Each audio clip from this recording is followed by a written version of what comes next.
50 години јубилеј денеска одбележуваат некогашните првозапишени ученички во тогашното средно машинско училиште Колен Ехтенин во Штип.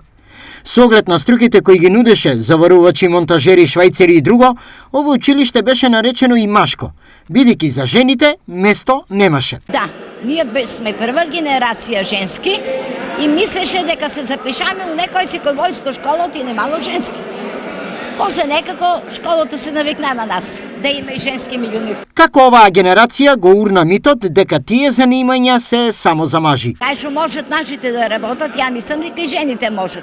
Не е ништо страшно ако некоја жена застане дреар или фрезач или ако работи на бонсек. Значи тоа е и женска и машка струка. Како беа прифатени, бидејќи во секој клас имаше едвам неколку ученички. Добро, супер, мислам прифатена беше. А можам да кажем слободно, после завршувањето беше едина женско во Македонија дреар. 50 години подоцна, дали тие истите сметаа дека нивниот избор бил правилен? Мислам дека, како да се изразам сега, не сум била оштетена од таа страна. По 5 децении, овоа училиште сега повторно е хит и во сенка ги ставаат другите. Што им препорачуваат сегашните матуранти славеници на младите?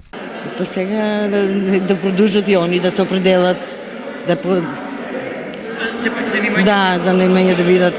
Тука ми е унуко завршува, да, унуко мој тука завршува сега. Спомените на двајцата класни раководители од тоа време на денешните славеници не се бришат. Ученичките малку скептично беше меѓу луѓето кога ќе речат имам керка која оди во техничко училиште. Бидејќи техничкото училиште го сметаа само за професии кои се одредени само за машкиот род. Но сега, како што тече времето, гледаме дека тоа се бара, веќе нема разлика. Со голема гордост, ученици да се запишува у тоа време, женски, у техничари, голема гордост беше за професорите, а немаше и инженери тогаш. Реномето нова средно училиште е на доста високо ниво.